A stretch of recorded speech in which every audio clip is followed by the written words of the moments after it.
And yep, there we are. We are live. Hey, Okay. everybody. Welcome to the live show, the Chonko and Big Nasty and Chonko's live show. How you doing, buddy? Really good. Really good. It's a good day. How was your day? Going good. Went over to a nephew's birthday party and my sister's and had some lasagna for lunch. And That's not bad. yeah, not too bad, man. Not too bad of an afternoon. Yeah, Come home, got me a nap in, just like an old man. There you go. Hey, that's not the worst Saturday, right? Yeah, I had the box land from my trade with Unive that arrived today, so be able to show that stuff later. Yeah. Okay. Oh, I look forward to that. But you want to give our listeners a little tidbit on our tonight's guest? Yeah. I think a lot of people are familiar with Darth, the great and powerful Darth Lopez.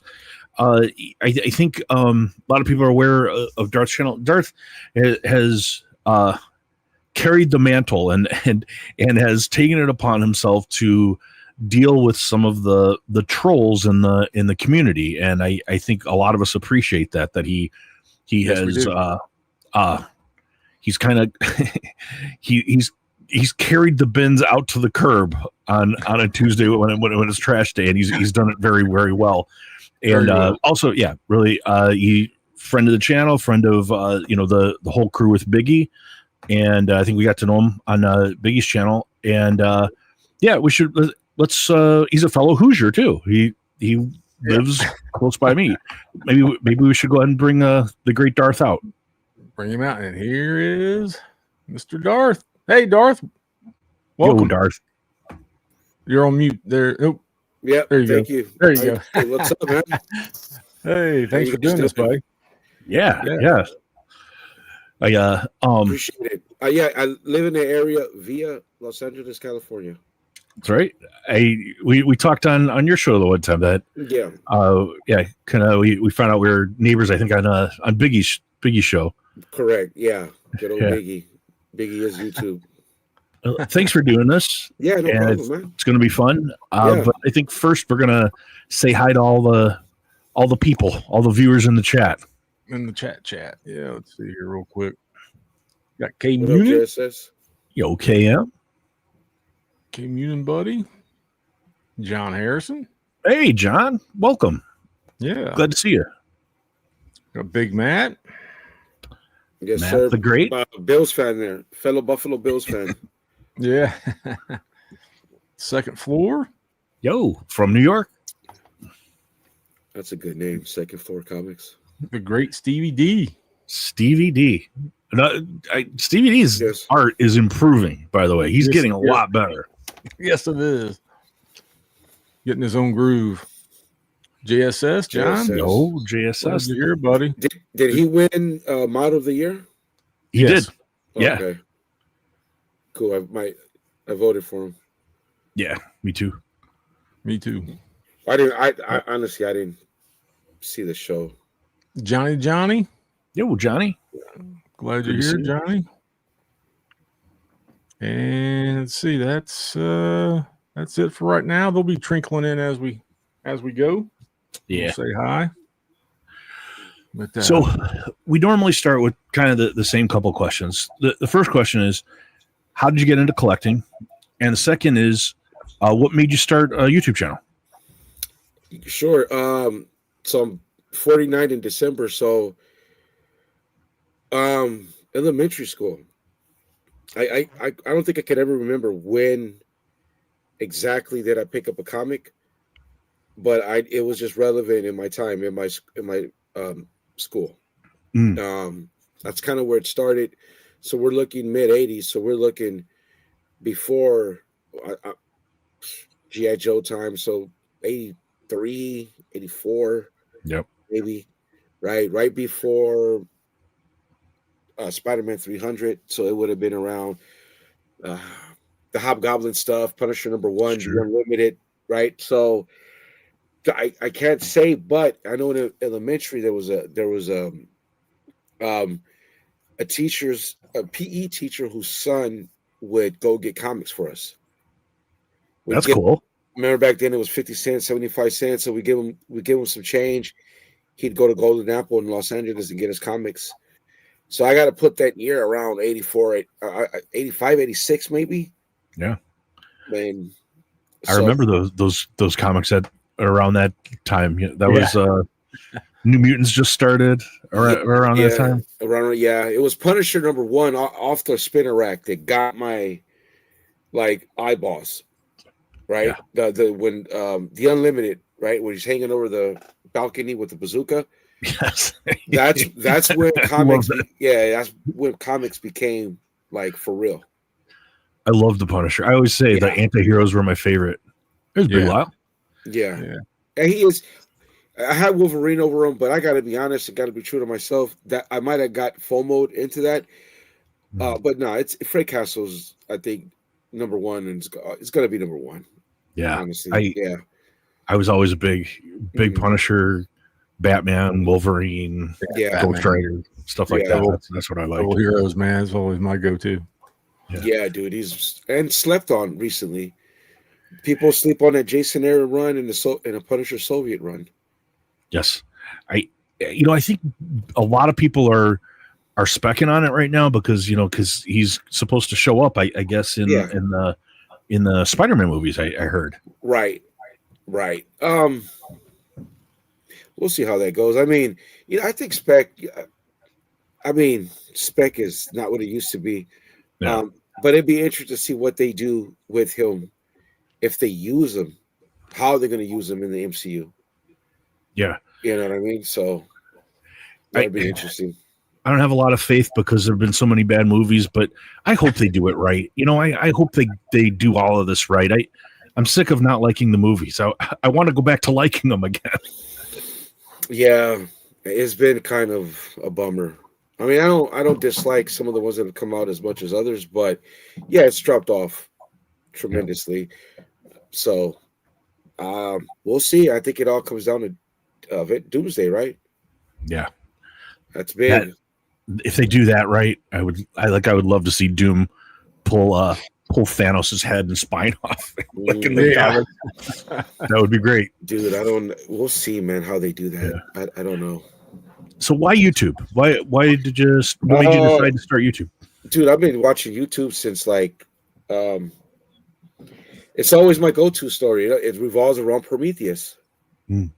It revolves around. So I if there's one thing I love as much as I love Star Wars or sports, is the alien world and the Predator world, the Yautja. So Aliens is my favorite movie. Extended cut. So I was excited when Prometheus was coming out, and I was still in California. I was living in Long Beach right before I moved out to the Midwest. I was so excited about Prometheus. Is when I really started being an internet dude. Before I was just a gamer, right, on Xbox. And then my girl's like, "Oh, look it up. Look up a trailer, do this, blah blah blah." That's when YouTube started to, oh shit, this is something you could actually. There's stuff on here, right? And that's my first reason why I started. Oh, then I could see trailers on YouTube, and then I started. A bunch of shit opened up, but it was the Collider crew, man. The John Schnepp, the GOAT of comics on YouTube, in my opinion, and there was obviously Grace Randall, those type.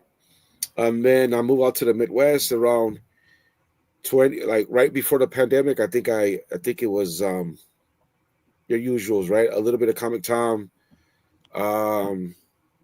Simpleman Comics. But your usuals right before the pandemic. What I remember, a little bit of Reggie, not really Reggie, but just some other channels. Like damn, I don't even remember now. But what really got me into it was during the pandemic. Was really the speculator, flipper, what I like to call the pocket of YouTube. That content, your McClay. Before it was Beyond Wednesday, when the flip side was all on one stream. Yeah, that's what got my attention into the YouTube. That's where I learned a lot. I always say that era watching that is kind of where I finished off my training, if you will. Because I am a key collector guy.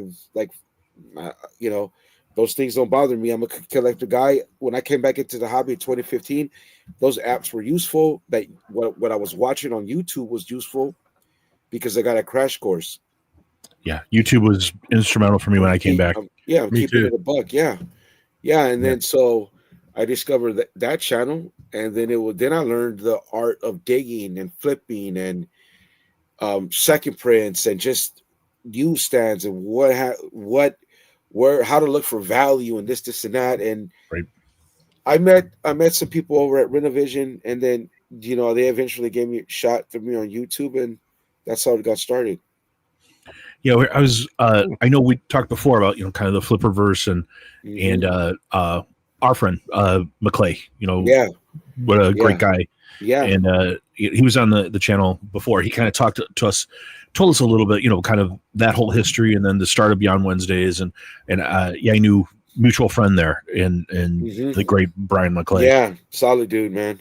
Yeah, solid dude. His interview that we had on, just real enlightening, and kind of going through his whole history and telling what a kind of a survivor he is, and how he really has turned this into something, the whole Beyond Wednesdays thing. Yeah, dude, it's solid content. It's real. Like comic book community can be fickle and over loyal, and I mean, it's hard to gain and share audience. I believe very few of us share audience, and Brian has built his own bubble. You know what I mean? Which is like adjacent to the Flipper. Is the Flipper? To me, it's the main hub of the Flipperverse. What I call that type of speculating, and along with the top 10, and the books that are put on the top 10 aren't really FOMO books. There's rarity in those lists. Yeah. Of what is it? I forgot what it's. Shit, I can't believe. There's just a batch of books that they put, dude. That like I've had some of those books. Like, oh shit, I got that. That's a $200 book. And that's value in that content, big time. And he's one of the few that do it, and they do it well. And his feel of the pulse of the industry, and seeing where things are going, where things are headed, and the people he knows and stuff.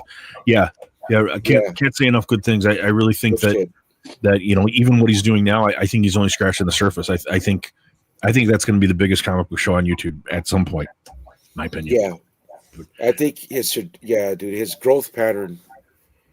You know what I mean? And it's all based off of live. That's another thing that I don't think people in this bubble pay attention to. Maybe they do, maybe they don't. But to build that audience live, right? That's a grind. There's no pre-recorded video. There's none of that. It's all live. And I don't think that's easy to do, especially again, like how the comic book community is a bit cliquey. Oh yeah. Mm-hmm.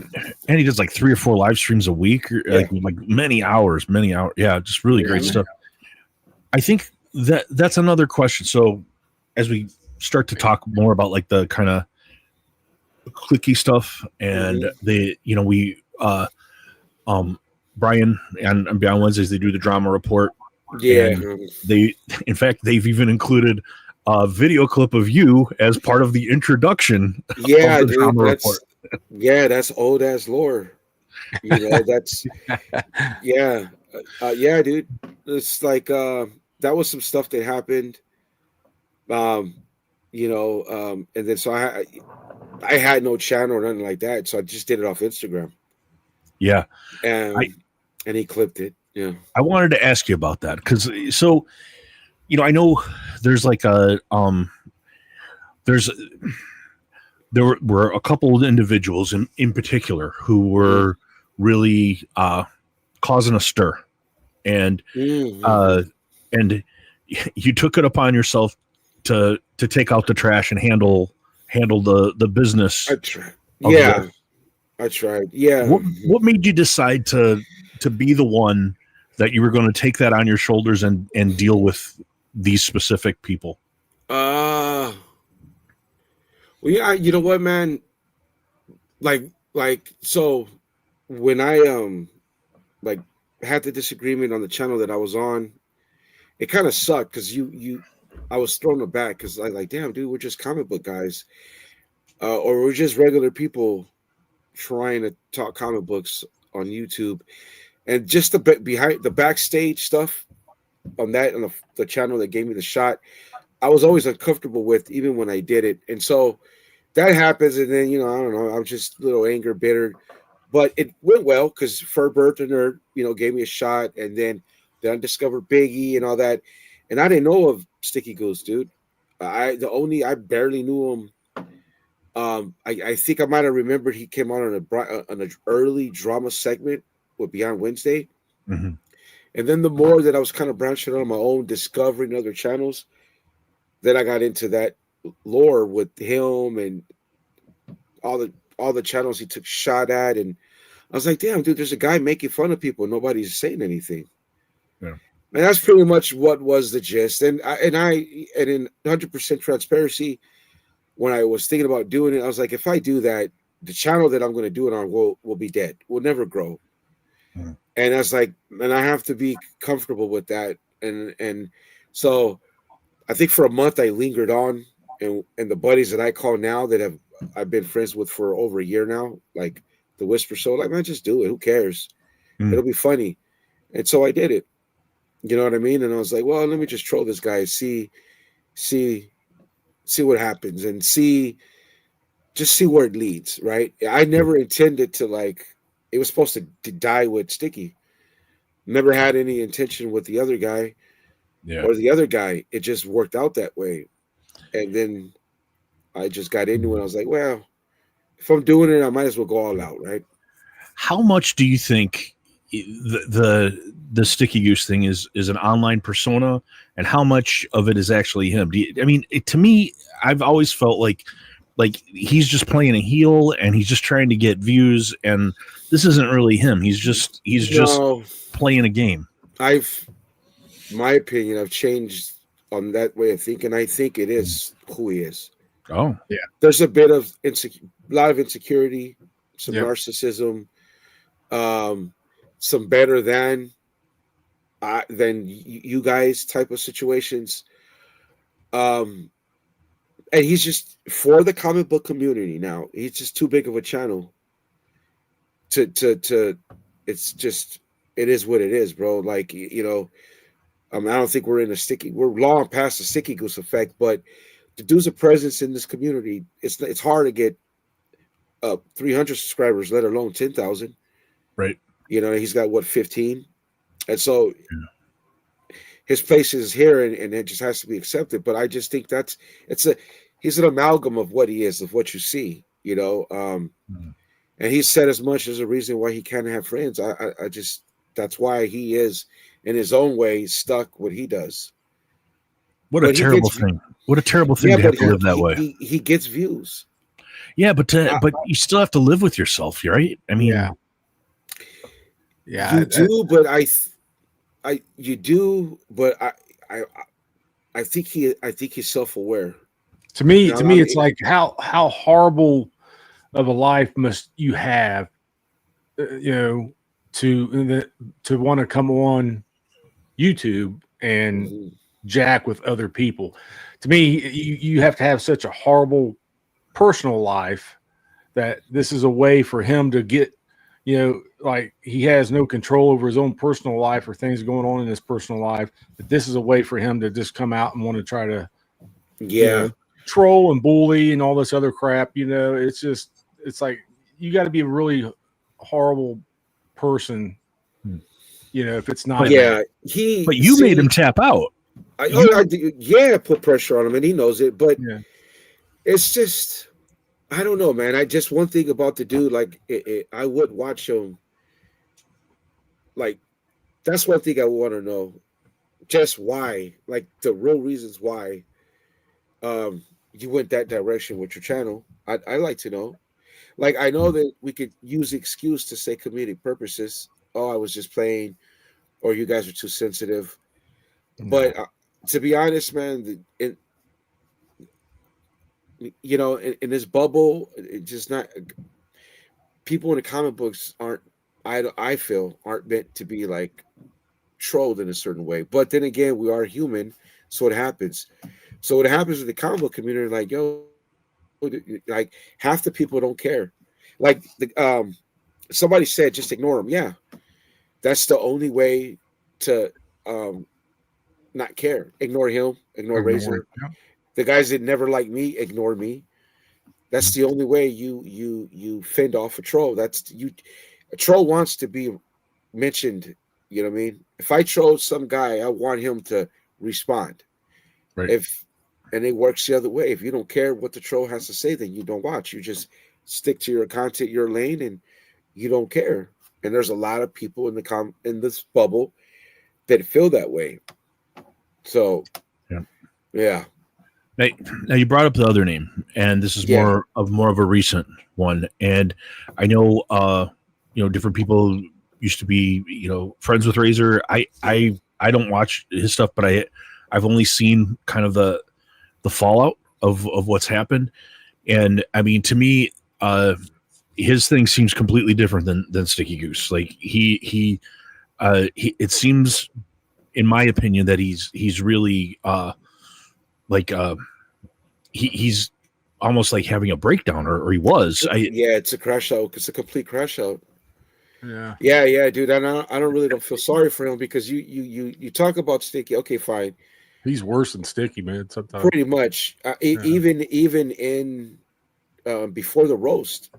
I don't know if you guys are familiar with DJ Links. DJ Links, he's a good dude. Yeah, DJ Links said something, and I thought that, oh crap, that makes sense. But like, drama has existed in the comic book community for a long time. What generation is this of the comic book community? Like, specifically, what this is, probably over 10 years, maybe 15 years. There's been drama dudes prior to some of these guys, but I will agree with what DJ Link said. Sticky kind of ushered in a newer version of it, a more direct. When you sit there and roast a bunch of channels, again, a bunch of nerds, and I'm gonna be honest here, predominantly white, so it's white on white jokes, and he edits some stuff out, but they weren't harsh, right? So I believe he was going for a comedic effect, but it just didn't land. It's kind of like the Brian LCS thing with the Taco Bell. Out of place, not that harsh of a joke, but just out of place. And I think it was out of place. That's where all the negativity comes from. And I think what happened with me and Renovision and Razor's own way ushered in a different type of trolling. So DJ Link said he kind of started a different type of drama, more direct. And I think that Razor just took that, double down, and just crashed all the way out, because, and I always bring this up, he talked about people's, their family, their wives, and stuff like that. And that was something, and, a little bit too harsh now, and people still kind of like brushed over it. And then it just got worse. Right. And I did the one thing that some people didn't do. Even I think McClay made the mistake. George, the guy who used to do content with him, when I had my falling out over the phone, I blocked him immediately. Like, the friendship, whatever you want to call it, hominess, acquaintance, wasn't going good, man. Right. So I just blocked. And I'm glad I did, because I think you're aware of all this crash outs since then. Yeah, I heard the voicemails. Yeah. And, so at that point, I knew my channel was really dead. I knew it was dead the way I started it, going after Sticky. But once you add, the stuff with Razor and the other stuff with the Canadian, my channel was dead. It was never really going to grow, right? I'd have to literally stop it, go away, and come back with a whole new other content. And maybe I will, maybe I won't, right? This was never really that serious for me. So, but I mean, some of these guys, they deserve what I did, and a lot of people know it. I only got 240 subscribers, but I know that a lot of people were cheering me on at times. You had a lot of views. I did, for a really small channel, just based off that.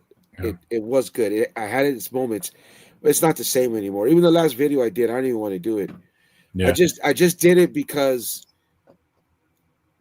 I think again, I'm gonna go back to the comment that the person said ignore, and I'm actually like not too happy with the dentist for mentioning the other guy in Arizona about the awards because then you give him a lifeline. If you ignore specifically Razor, he'll go away, guys. And I know maybe your audience don't even care about him, so they're ignoring him anyway. And that's just even talking about him now. It's like yeah, right. And we talked about it. Rich and I talked about it before this that we knew, but we'd be remiss not to talk about this. So specifically, my lord, and also with how severe it got with some people and the stuff he was saying about our friend Brian McClay and other people and I thought we needed to at least touch on it. Maybe not spend a whole show, but at least discuss this. Yeah, dude, it's like you got to be self-aware, man. Like just certain things you can't say or do, and this is just not the bubble for it. It's not the pocket for it. Right. We're doing comics. It's supposed to be fun, man. Dude, if we get mad, that's why the stuff that happened when we were in Vision really got me pissed because it should have remained behind the scenes, bro. It never should have got out. Never should have got out. How it went down should have never happened. And when you get, that's the thing people don't know. Like I was kicked off live, so I couldn't. The way I am, come on, man. Yes, I'm a nerd, but we all grew up differently. So I can't take. What was I supposed to do? That's why I did. We're all nerds, right? We're all nerds. Yes, you can't just kick me. You know what I mean? Well, hold up, dude. Yeah, I might be just a little bit tougher nerd than you. I guess we're all nerds except Sticky Goose because he never had to do this when we were young. he wasn't really doing it. But anyway, I know you brought some books, right? We're gonna let's talk about some comics. Yeah, we can. Hey, real quick. I wanted to know if what's the Tommy story? Okay, so JSS. So me and JSS were kind of on the front line. I'm a Jim Mint guy, and I believe it's when MJ was interviewing Sticky, when Sticky came out with the tank top and the glasses, and me and JSS were trolling them hardcore. That's got to be it, because other than that, I don't know. JSS, second thing, other pretentious crap. Correct. Yeah. We were on them.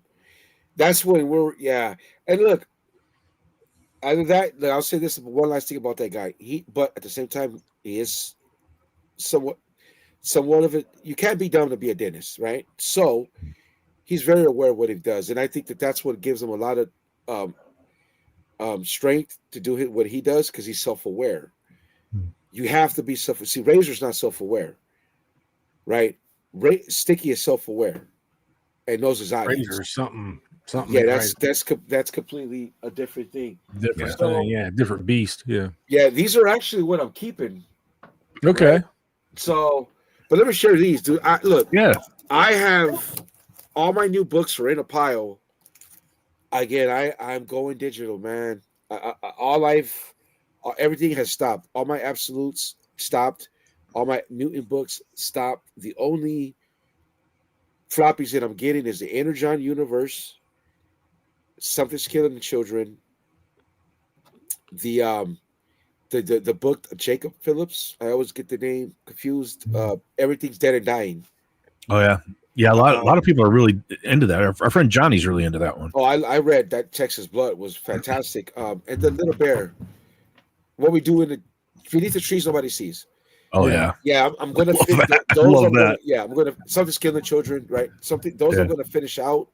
And that's it. I'm going digital, guys. I have upstairs right now. I could hear faintly that they were bickering over Paw Patrol. I got a 7-year-old, 6-year-old boy. I can't afford $3.99, $4.99 comic books. I don't blame you. I can't do it, man. In the way I collect.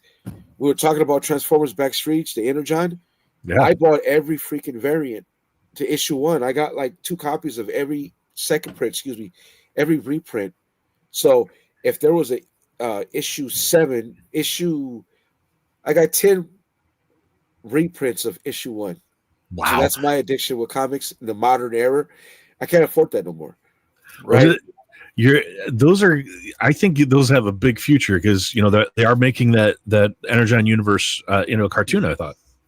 I think because there was so many reprints, I think it's going to be, if any of that goes up to like maybe half of what Something's Killing the Children was early in its early days, it might come down to print count and rarity, right? It might come down to, who would have thought issue 1 6 print is a $50 raw book because it's not out there. I think it will have to come down to that because there was too many reprints for that run. And it like I was saying, I saw today today was the first day on set filming for Somebody's Killing the Children. Really? What's the cast? Are you sure? It was on Instagram. They showed the director giving like a pep talk to all the actors. He was like talking. I think it's. I thought I heard it was James a Gunn's movie. wife being in that. I'm sorry, James Gunn's wife. Ain't she playing that? That little blonde girl from Erica Slaughter? Oh, no. Jenny, what's her name? Jennifer something. James Gunn's wife. The one. The director was a male, or I don't know if he's the male. I don't know if he was a director or producer, but he was giving like a pep talk, and I just caught it. I caught a little bit of. It started filming. Huh. Well, Jen Holland, Outer World says Jen Holland. Yeah. Jen Holland. Jen Holland, yeah. Really, dude? I know they were talking about it. I seen something a few days back where they were saying, did they, if she was the right cast to play I gotta go. That's why I didn't. I can't think of the one character's name. Erica Slaughter. I gotta go. I'm gonna go look it up because I knew. I'm happy that Blumhouse picked it up. Blumhouse, because it was, I think, probably dead at Netflix. I don't know, man. I'll say this. I cashed out on all that early. I had the decal. I had all that. The bathtub cover, all 9/8.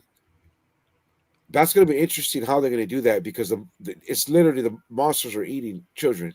Yeah. Like it's literally that. So I know my buddy Circumstance, Marcus says that they could do it like, I love that show on Netflix, Stranger Things.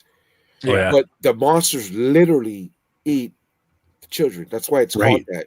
Like it's not graphic, but graphic. So I don't know how they're going to pull it off in a PG-13 or R.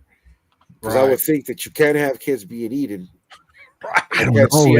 They did it in It. That's an arm. That's an arm. Yeah. Yeah. These I call them electrolytes because I can't pronounce the way he writes them. They'll be munching on the kid, dude, with the half chop ate up, half bodies parts. Sometimes what they do is they'll make, like, when it's like real extreme like that, they'll make force them to do that part in like black and white. So there's you can't see the blood. They get around the censors some ways. Well, they won't actually, if it's chewing on something, they'll be a little more, descriptive about it, less, or they have the back turned or something. Yeah. Outer World says, they tore some kids up in Derry. I gotta watch Derry. I'm behind. I think I'm gonna jump on after this Sunday. Everyone says it's good. I haven't watched it yet. Yeah, I haven't either. I'm a knit guy. I read that novel a while back, like in '96. Oh yeah. Yeah. I don't even remember it, to be quite honest, because there were some times where I was like, "Oh, dude, it's so long ago." I'm the same way, Darth. Yeah, it's been decades since I read that book, man. Yeah, and it didn't stay with me for some reason. Stephen King, man, those were D. Coots book back then. Yeah, I used to be a big Stephen King guy, man. Same here. In high school. Yeah, more D. Coots. Let's show some books you brought. Oh well, as I said, I have a mess. So this is just some stuff that I'm not in a not selling pile. Yeah. You guys remember this? This book. Oh wow! Yeah, I remember the toy. Yeah. Well, this book impressed this book impressed Alan. It's the first cover appearance of Rogue. Wow. Yeah, I remember the toy when it was out. Yeah, so that's her second appearance, but that's her first cover appearance. I'm not selling that. I'm a Rogue guy. You guys remember this? Oh yeah, the negative space for it. It's nice. Yeah, that's probably the only negative space I have. Yeah. What's it? Christopher. JTC. Yeah. John Tyler Christopher. Is it? There you go. Yeah. Right. Yeah. Oh shit. I gotta. First Rogue. Right. Yeah.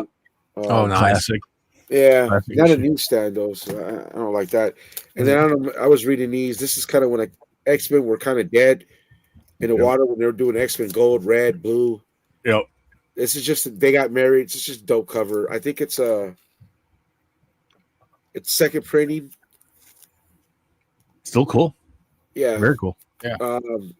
After that, dude, I'll just show my go-to books, bro. Like this, they're Hell yeah, man. This is if people know what this is an expensive book.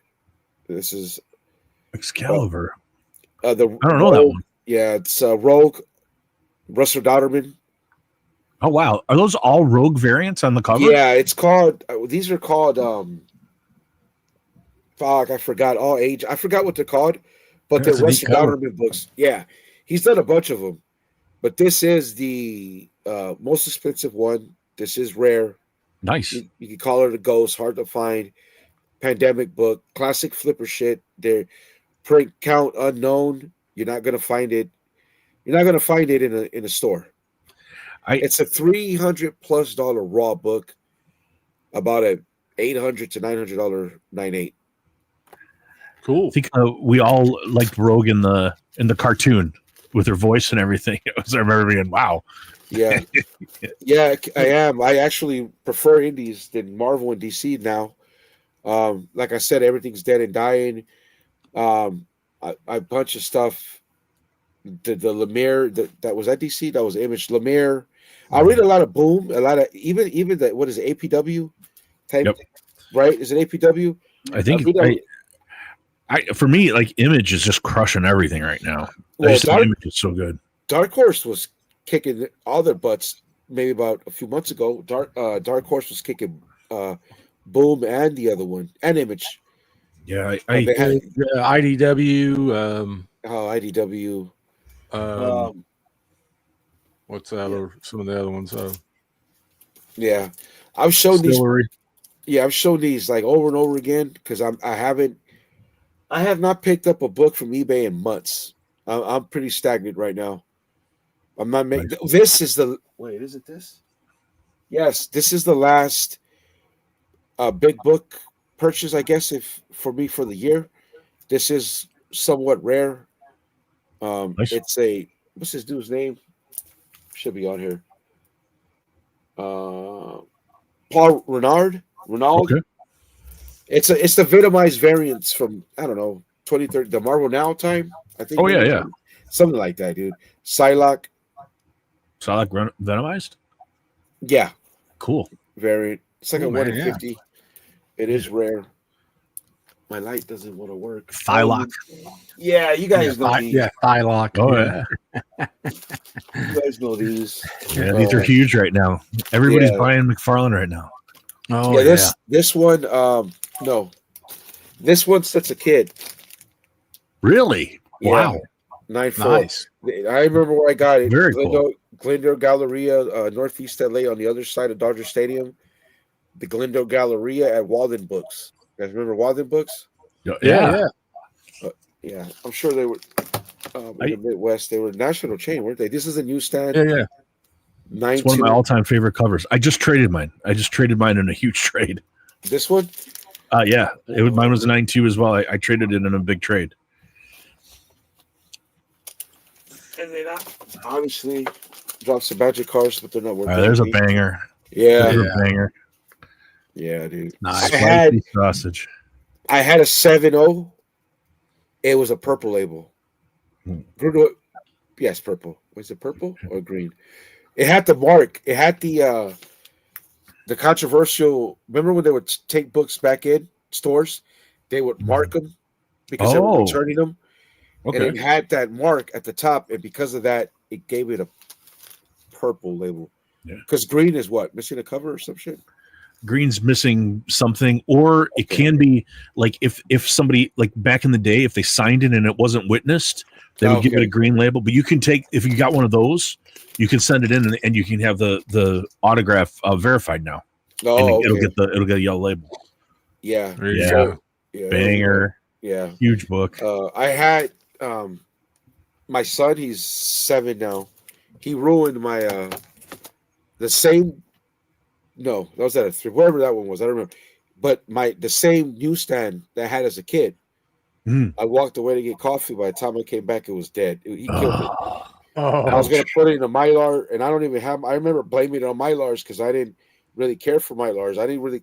Excuse me. It didn't matter. Yeah. And he was 6 months. We were in the pandemic. I thought he was barely learning how to crawl. I just went to go refill my coffee, man. We were watching the little bunny, the bunny cartoon that used to annoy me. That's tough. That's nice. Yeah. 9.6. Absolutely cool. Yeah. And then another banger. Yeah. There's a spicy sausage. Yeah. Yep. I just traded my copy of that too in the exact same trade. Man, you must have got a big book, dude. I'll show you what I got. Well, the stuff just landed today, so yeah. Oh yeah, I love that book. Hey, dude, and so I remember I was talking to my buddies in the Discord. I got this for $80, bro. Really? Okay. Yeah, wow. It's a 7. Nice. It's a 7.5 newsstand. Yeah. Okay, it's a nice. You're thinking, damn, why would anybody buy a 7.5? Okay, how much is it? How much is it cost raw newsstand? Right. Yeah, I mean it's right. This is graded. Expensive book raw. Yeah, it's about the same price raw, and then it's if it's more better than a 7.5, you're going to pay more, probably over $100, especially for a newsstand. And also, like sometimes you like if the page quality is good and stuff, and there's not color breaks on it. Sometimes you could crack that out and turn it over to like our buddy Johnny or something, and suddenly now it's an 8.5. Right. There you go. The first appearance of one of my favorite characters. Sentry, right? Carol Danvers. Oh, Carol Danvers.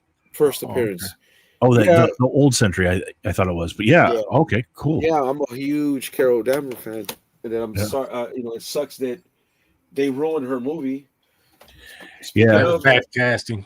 Yeah, speaking of my girl, this one doesn't hold the value that Rogue, the Rogue one, right. So he did a bunch of these. I got them all, even the open order ones cover price. Those are pretty cool. Yeah, I like them. Very cool. And Russell Donnerman, I think he's kind of slept on. He's got other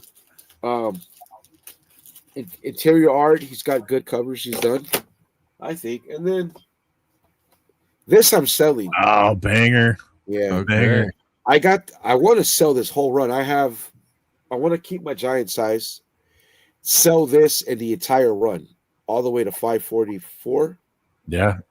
I know there are a lot of people who would be interested in that. I've had it on eBay for so long, but in a way I have it with bad pictures. So I think I kind of know what I'm doing. But I think if somebody would nibble on eBay, dude, I'd let it all go. And I don't know what these are. You said 15 bucks. Oh, speaking of Dowderman. Oh, well, fuck it. This is some rarity. Like I said, I got 3 books this year that I consider big books. Mm-hmm. This is one of them, the Venomized and the 129. Very cool. Are you a big Psylocke guy? Cover. Yeah. This, everybody knows this, right? Oh, yeah. Yeah. This is Russell Donnerman right here. This is a rare book, but it's a Captain Marvel character, Binary. It's like a 1 in 200. Wow. I love that. Who did that? It's a beautiful Russell Donnerman. Really cool. Yeah. I mean, I'm a Captain Marvel fan. I have all the runs, most of her variants. One of my grails is the blimp cover. I think it's 14 or 17, like the first appearance or cameo of Kamala Khan. Yeah, I don't even know what this costs. nowadays. But this is something I won't sell. It's Yeah. a beautiful cover. It's a character that was kind of dope, but I think the Kelly Thompson run was. I like dark covers where there's like light and you can see the effects of the light and the shade. That's one of the reasons why I like Delato so much, because he does like dark backgrounds but with like light enhancing it. It's always cool. And this is my favorite Jim Lee cover. Very cool. Actually. I want a newsstand 9.8. Very cool. I just remember this. This is something again that was like right around the time I was almost going to stop collecting because sports was coming around as a kid. But I just like this storyline. This is where they Magneto, they bake him a vegetable. Yeah. Yeah, because he's pulling the nukes. He's pulling all the submarines out of the earth. Oh yeah. And he's pulling all their nukes. And one of my favorite characters, Magneto. Yeah, dude. And he's never really a bad, he's a bad guy, but it's like you're always like, I kind of get it. Like I get what he's doing, Yeah. Yeah, awesome stuff. So normally, like right around this time, we invite some of our buddies to join in. Sometimes they'll have questions for you, and then everybody will show some books and stuff, and hang out and chat. Would you be cool with some people joining in? And ask questions? I got a few more minutes. Cool. I had to trade with my wife. I forgot she was doing something later. All right. Yeah. So everybody in the chat, if you guys want to jump on, talk to the great Darth Lopez, ask some questions. Maybe. Well, you know what? Great in terms of drama. That's well, Darth, one thing they can't take from me. I am the drama king. I don't care what any of them say. I always say you earn the crown. Yeah, whenever you wear the crown, I always say you earned it. Big time. You mentioned something about selling those. Do you have do you have anything kind of nailed down in your mind when you was going to do that, or? Sounds like Rich is interested. So I know I had to. Work got crazy. So tomorrow I did what I needed to do today. Tomorrow I need to go through everything, and I already have in my mind everything I want to sell and what I don't want to sell. And it's just about getting everything in order. So when I do go live to try to do it, I'm organized.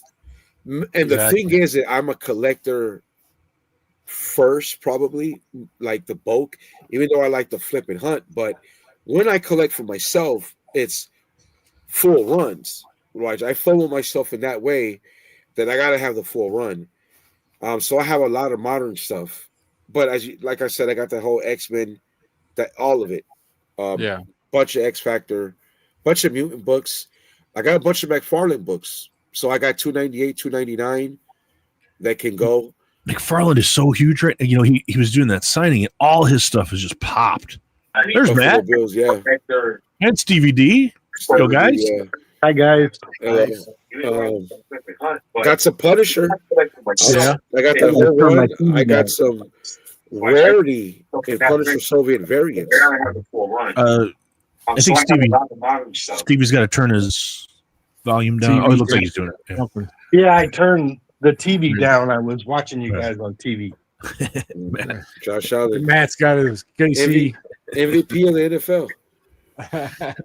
Oh, we got to win tomorrow. If we don't win tomorrow, I don't know if we'll make the playoffs. We'll be all right. We got to worry about. Well, look, we can't stop the run. So playing in the Super Bowl, I don't think it's happening. No. So we have no weapons really on offense. One of the tight ends is hurt, so we'll probably maybe get healthy, hopefully for a playoff run. But yeah, well, let's see how it goes. Yeah, you never know. Problem is the Patriots keep winning. Oh yeah, I'm not worried about them. I think if we saw them again, we'll kick their ass next time. I'm not worried about it. Did you guys have questions for Darth, Matt, Stevie? I have a question. When you were a kid, what was the first comic book you can remember putting your hands on? Yeah, good question. Damn. It's because they were everywhere back then. Even when you would go to the doctor or hospital, they were on the what do you call those? The table of magazines and books. Fudge, man, that's a hard one. I always remember is Punisher #1, even though I know there was some Spider-Man before that. But you know what? Shit, man. Sometimes that's what it is, though. It's what affected you. What affected you the most? Punisher #1. Yeah, absolutely. But I do remember. So I think the first comic book I might have borrowed was Wolverine versus Spider-Man. It was like a one shot. If you remember, I do remember. Wolverine, yeah, he's swinging and it's where Spider-Man actually hurt a young lady all the way to the grave because Wolverine ducks and Spider-Man could lift 3 tons, 4 tons at full force. He hit the female. No, that's an interesting storyline that because he actually but they could get away with it because it was a one shot, so nobody is going to count it. It's probably not even counted. But Spider-Man accidentally manslaughter. And Spider-Man, it's one of those things like that. A lot of people, if you're not like a real comic nerds, know that Spider-Man usually holds back when he's fighting against almost all of his enemies, and when he doesn't, it's like he's like incredibly powerful. And against somebody like Wolverine, he wouldn't have to.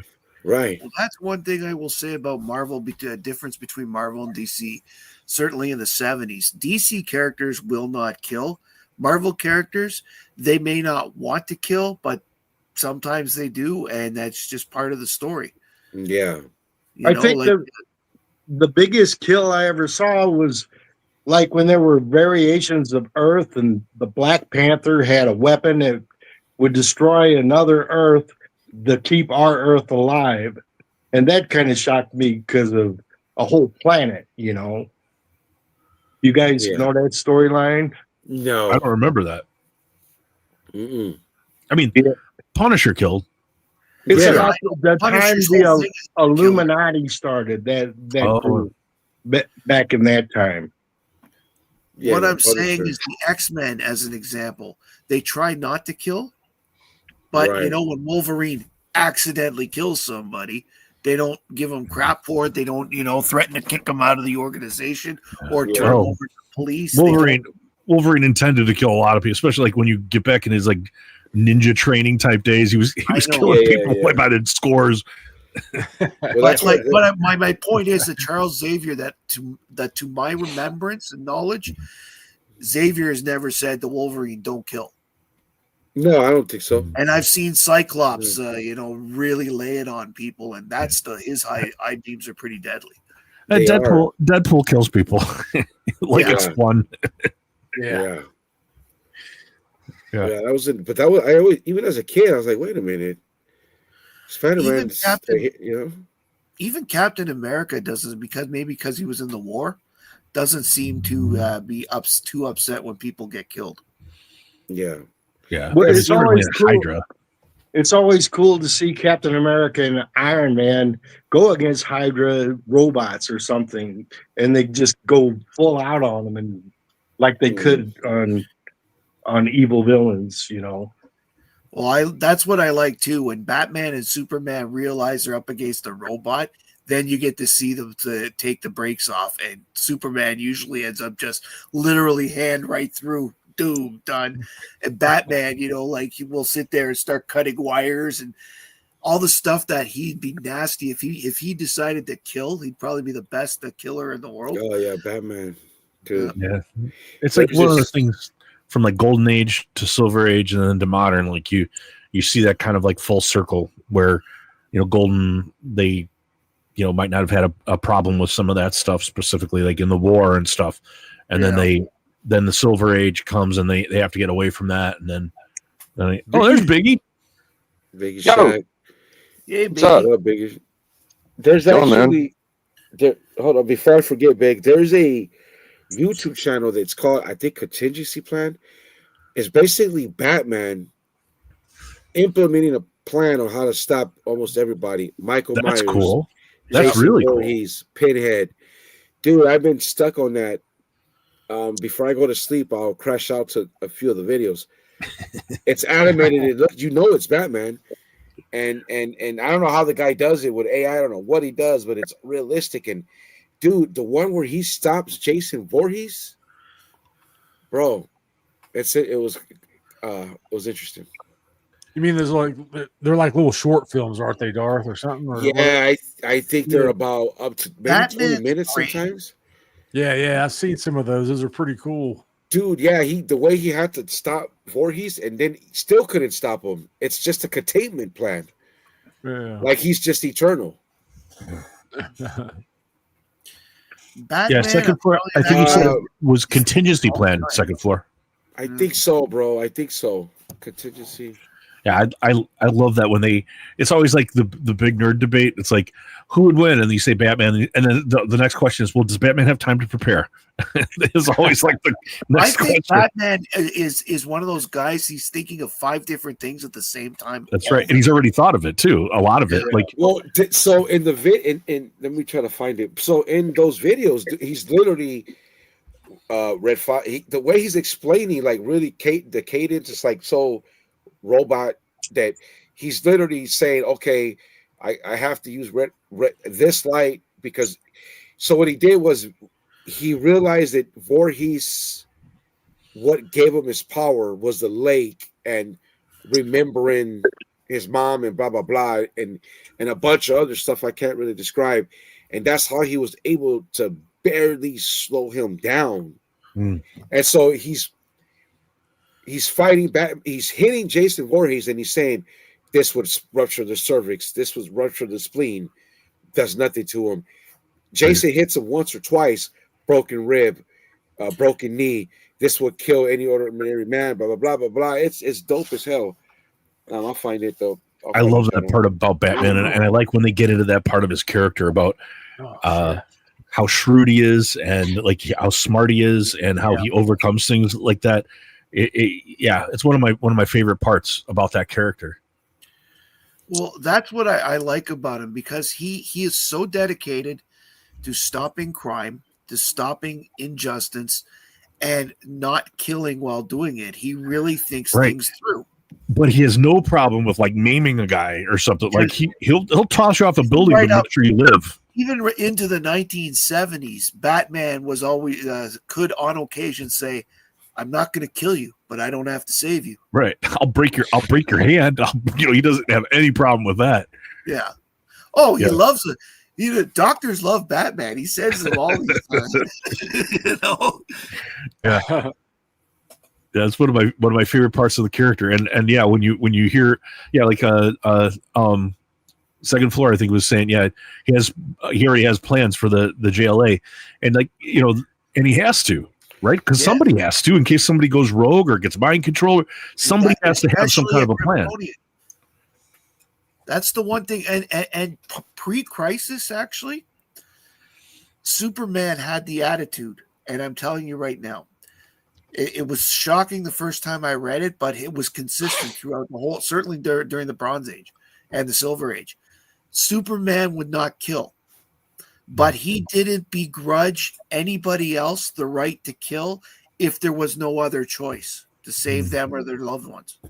So, I'm sorry, man. Go ahead. Superman would not kill, but if somebody could only save themselves by killing someone else, he was cool with that. It's the Nexus. Said, I'm too powerful. I'm too powerful. There's always a way. So the Nexus, because I'll forget. Nexus. I got stoned. Remember, yeah, the channel is called the Nexus. There's other content and the specific content he does multiple. It's called the contingency plan, but the channel is the Nexus. I'm gonna subscribe to that right now. Yeah, how he stops Batman, Michael Myers, Jeepers Creepers, bunch of other stuff. Let me do it here. Yeah, I've come across a few of those videos before. Yeah, I went down that route. I was like, what does this guy mean, Batman Jason Voorhees? Let me check it out. I was like, oh man, this is interesting. Then I watched another one, and then I watched the third. I said, all right, subscribe. Batman takes out Satan. Batman takes out God. Batman takes out. Well, he's got the autonomy of Spawn, the autonomy of a Yautja Predator. So it's some good content for me. I still that stuff. always I will always Love say one of Batman. the best lines of a movie was, "What's your superpower? I'm rich." Right. So Batman's your favorite DC character, Darth? Yeah, pretty much. If I had one, yeah. Yeah, I love Batman, the Spectre. Those are probably my I love the Demon too. The Question and Batman are my two top DC. The Spectre. Yeah, I think I like the Spectre, but the Demon is fun because you have to sit there and wonder. The writers are sitting there. How do I rhyme this? I hope he makes it into a movie at some point. It'd be so great. Like him, I wouldn't put it past James Gunn, but the problem is characters like that now actually are owned by the Kirby estate, so they're a little harder to get. Oh, really? Well, DC money talks. Money talks. Unlike Marvel, okay, DC did not.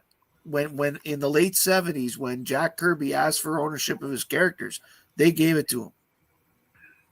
Well, they've been able to get others. By the time when Darkseid and them were on the Super Friends, Kirby was making money off that. Yeah, money talks. If they want them bad enough, they could get them. But I was gonna say anybody have stuff they'd like to show?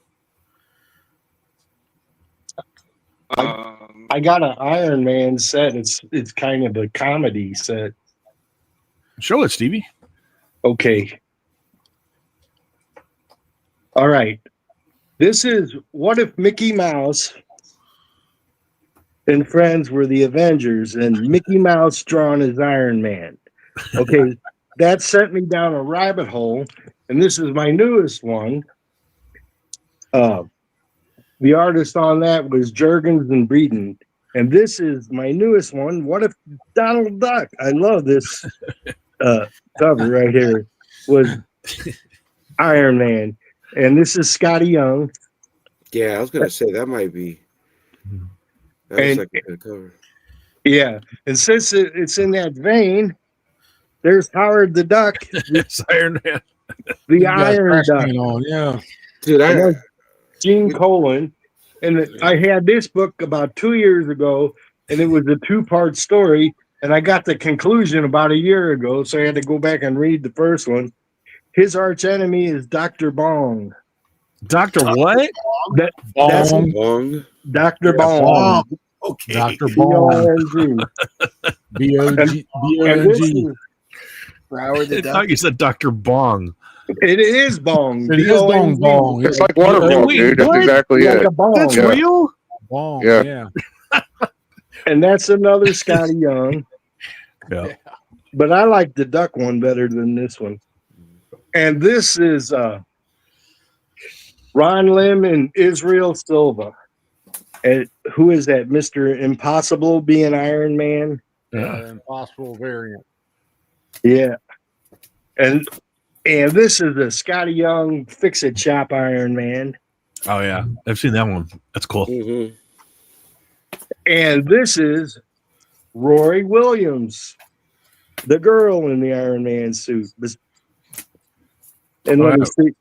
John Romita. Is it Riri? Yeah. Riri. Yeah. Not Robert. Pierre Mata. So, and the last one in my set is Iron Man saying, if all these other people don't get out of my armors, I'm going to start another Armor Wars. Oh, no. And that's Gerald Perrell. And that was my Little Iron set. So I've got stuff I could show. My trade. Yeah, I got some books. I'll go after you. All right. I got a couple books too now. My trade landed today. I made a huge trade with Yaniv. Dude, I've been waiting on this. Yeah. Yeah. So, as you know, I traded I traded a lot to get this stuff, and I've been talking about I'm starting to trade like bronze and copper superhero stuff, unless it has I have an emotional attachment to it. If I don't, then I'm up for trading it. So the first couple of things, I've been getting that the guy I keep talking about, Jaime Cortez, the Brazilian artist. I talk about him all the time. And Yaniv had a couple of those. These were not in the initial trade. A couple of days ago, he's like, "Look, man, I got these. Do you want these?" And we went back and forth, like on what the value was, and we were able to come to an agreement. But so this is Almanac de Terror, from Brazil. I believe this is 1965, and this is a Jaime Cortez cover. Kind of girl in the red dress and these kind of ghosts in the back, and this is the only known copy of this comic. That's tremendous. And then the other one that I got is another Jaime Cortez. I'm like, it's like my new passion project is getting these things. And this is Almanac de Terror. These are not numbered. They're like collections, and this one's from 1961, and it's this cool skull cover. Oh, I like nice. that, man. Yeah, and again, it's the only. There are no copies of this on the census. But yeah, 100-page book. And graded. I think I'm going to. I'm gonna see about talking to Johnny on those, about cleaning them. But they're thick, so I don't know about pressing. But then the big book that I got, so I got a big book and I got a piece of original art. And the big book that I got is this Schomburg Wonder Comics number 15 from 1947. It's in Schomburg's airbrush era. This was one of the comics that was on my top 20 list. It's a 5.5 and off-white pages, and it's this. Nice, man. You've seen Alan show it and Steppo, and I've always wanted this thing and was able to come to a deal somehow by trading everything, except the rights to both my kidneys to get this and these other things. And I'm absolutely stunned by it. But this isn't even the biggest thing I got. And the thing that was the biggest of all the things is, I keep talking about Jaime Cortez, and I got an original piece of Jaime Cortez art out of Brazil. Nice. Wow. So when I talk about like how rare the comics are, a lot of those are one of ones or one of twos, or they just don't exist. This stuff, there's one guy that owns almost all the original art that's not in a museum. There's a guy named Sky Ott, who's like the big collector of this stuff. And there are very few original Jaime Cortez art pieces in the world that are not in a museum. Some of them are in Portugal, some of them are in Brazil, or this one guy bought almost all of it. A guy named Sky Ott. Wow. I got some comics that he auctioned. So this is incredibly rare. This was something that I didn't think I would ever get something like this. Like I found out about that, and this was kind of the big part of the trade. And this is from 1979, so it's later on. He only worked into like the early 80s and kind of died in the mid 80s. So this is kind of later in his life, and so that was the huge trade that I traded like 8 huge books to get all that stuff, but I got it, so I was pretty happy. Awesome. Congratulations! I've got about 6. That is awesome. I got about 6 to show, and then I'm probably gonna have to go soon because the kids are going to bed. So let me just whip up. First 2 I'm going to show are from a Kickstarter I recently got. Lau is in the audience here tonight, so I'm going to, in case people haven't seen this, some of the work for Mesotopia that Lau has done. He's an amazing artist. I flipped through one of these. Great stuff, Lau. Very cool. Yeah, really nice. And the rest that I've got pulled out right now, Stevie D has inspired me. AG, everybody knows Aubrey, right? Yep. He's from Kansas City. From Kansas. Okay, not Kansas City. He's from Kansas. Yeah. And his local comic book shop is the local comic book shop that Scotty Young goes to. Huh. Nice. So he managed to get, and AG sent me as an AOK some books signed by Scotty Young. Wow. Look at that. Oh, nice. Wow. They all have Yeah. the certificate of authenticity too. So Wow, that's cool. That's really cool. Yeah. here is Absolute Wonder Woman. Oh, and big swords. I don't That know. is one. This makes me think of a Munchkin card. If anybody's familiar with the game. That's something skin of children. That might be the only time he's done that book. I don't remember him doing another cover for that. Yeah, no, that is an amazing one. Here's Ultimate Spider-Man 1. Very cool. Yeah, I like this one. He also sent me an extra copy without the signature. So it was pretty cool to have a couple of them. And the last one I'm going to show is this Absolute Superman #1. Wow, I like that too. Yeah, this is my favorite, and it's not just because it's Superman. It's I just like the he's staring at you. It's ready to rock. It also helps it's Superman. Be honest. It doesn't hurt. It doesn't hurt. Although I really like the Wonder Woman with the huge sword. Go on, like how she gets around with that, I don't know. That's what I'm going to show tonight. She's not like getting it through in airport security. No, she's certainly not. Well, she's got her own airplane, right? So. Oh yeah, she didn't need it. That's right. It's invisible. Yeah, they don't even know when she lands. It just looks like a big sword and her flying through the air.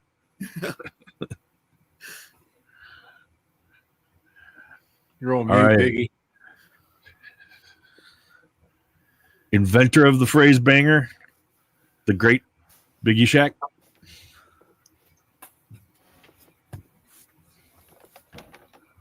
Rich made you big. You remind me of Funko Pops. Yeah. I've never put. I thought y'all could hear me. I was trying to get my flashers going. My bad. I couldn't. I didn't know I was on mute. My bad.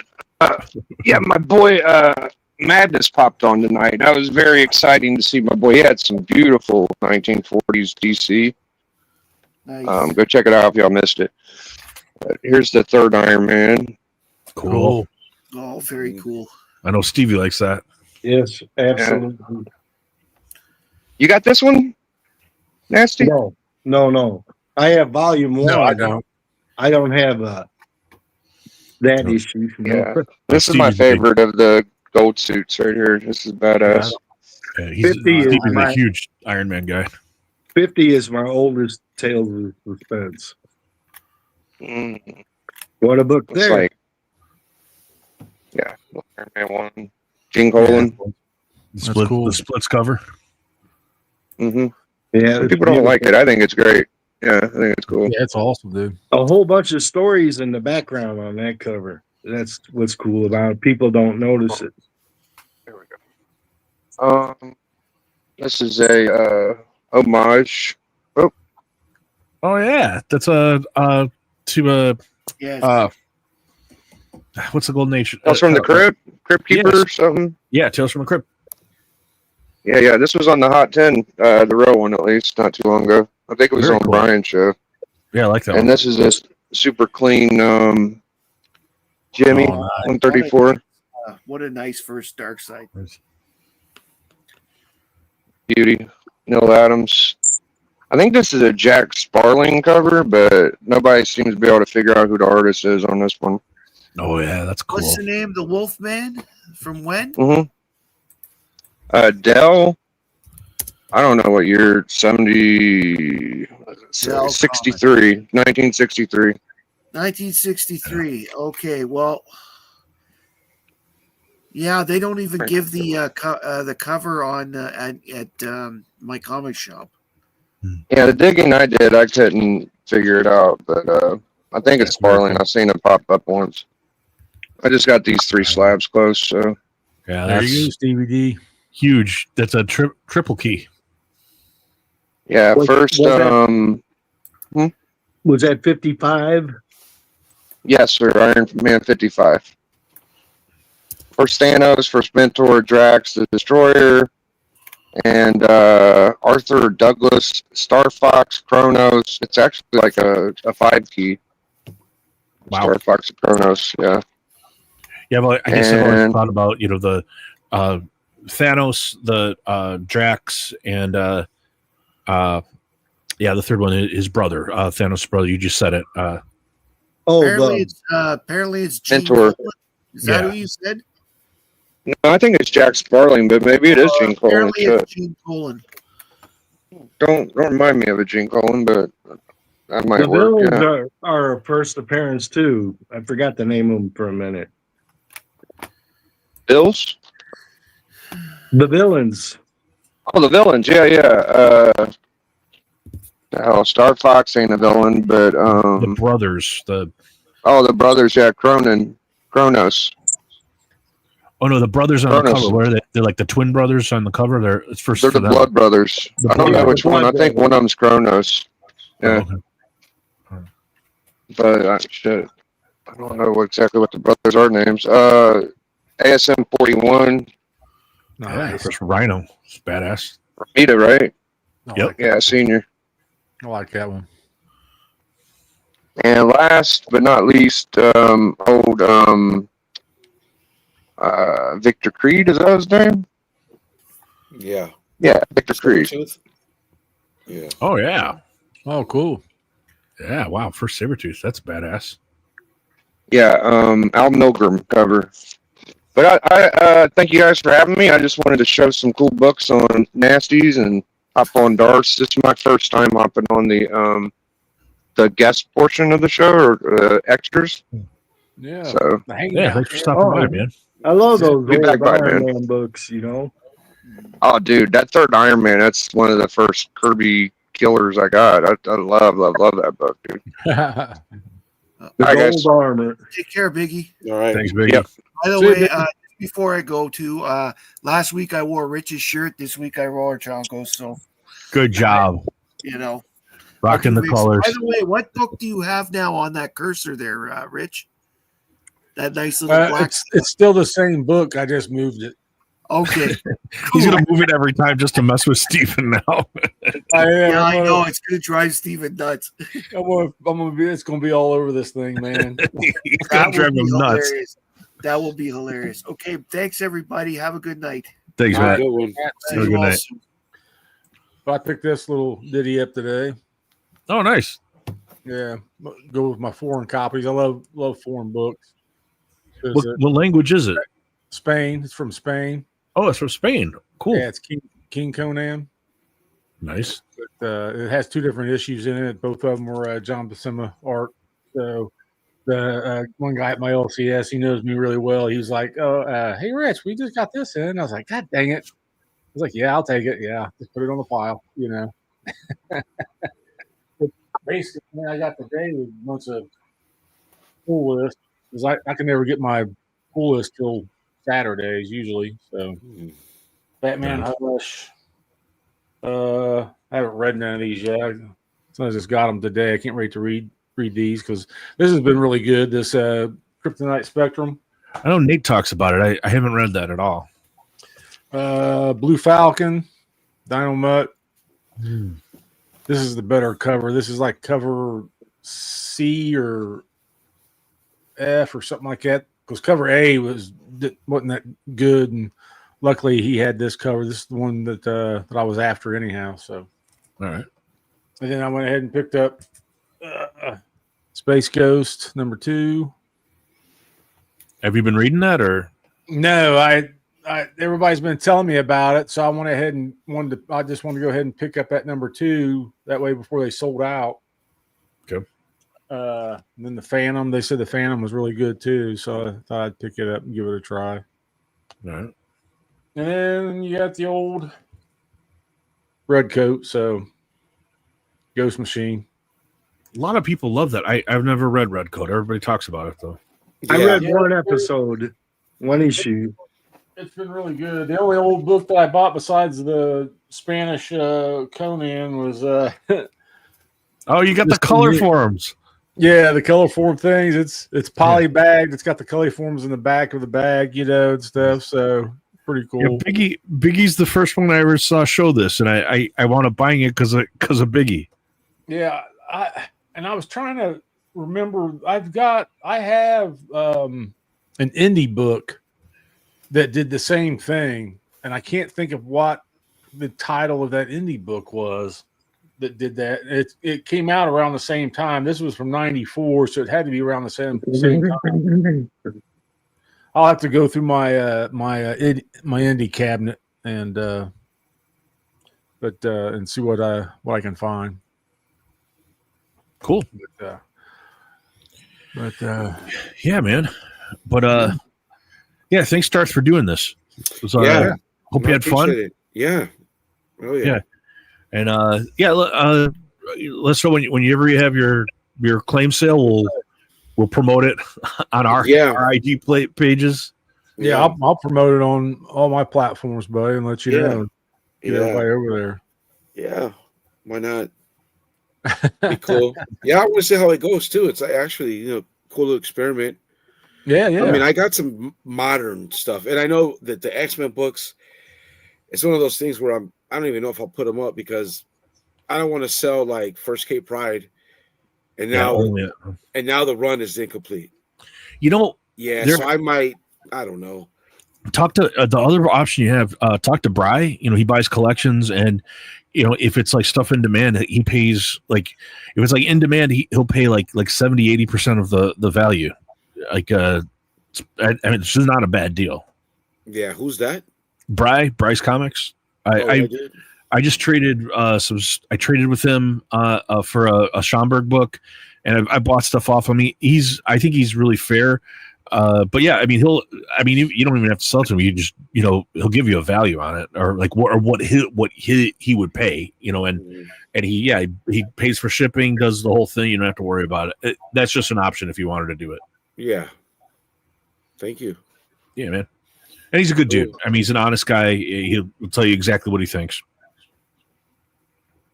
Cool.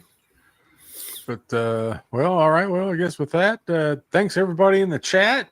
Yeah, coming and hanging out, and thanks for everybody that come on the panel and hung out and did the hangout part of the show. Me and Chaco and I, we get a kick out of that. We like that part, see what everybody has to say, or anybody's got any questions for the guest, and most importantly, thank you, Darth.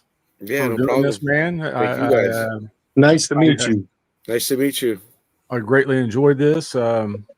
I always enjoy talking to people and getting to know a little bit more about what makes you tick as far as the comic book world goes and all that kind of stuff. So we should talk about future shows before we leave. Exactly. Yep.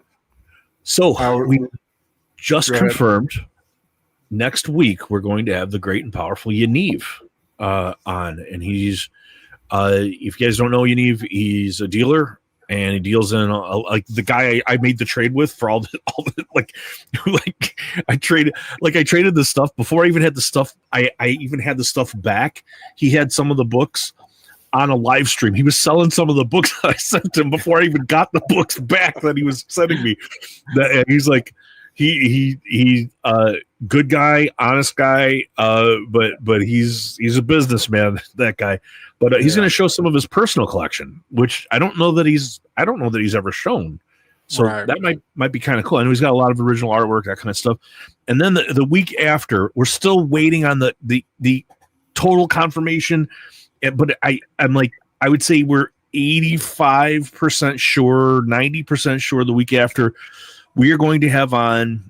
I'm going to say it because I've talked to him. David Nakayama, the artist David Nakayama, is going to be coming on in David Nakayama. 2 weeks. I'm just waiting. I sent the date to him. He wanted a date in late November, and he suggested that week. I sent the thing to confirm. He just hasn't confirmed, but that was just like 2 days ago. Hopefully he will.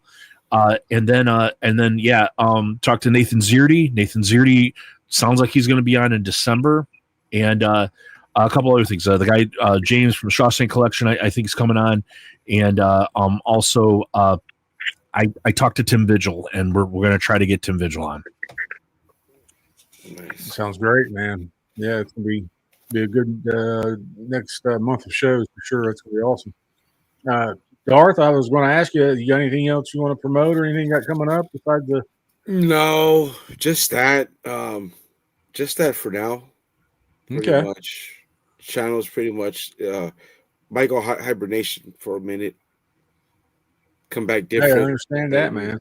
Yeah. Get that. welcome here any weekend. Yeah, Man. We have Anytime the you hangout. appreciate it. Yeah, dude. Yeah. Yeah, please stop by anytime you feel like it, or you have time, or you're bored on a Saturday. Just come by, hang out, and talk to everybody. Yeah, Cool. definitely. Stevie, you got anything you want to promote, buddy? Well, the Damsels of Halloween book, I've been meaning to show it, and I keep forgetting to show it.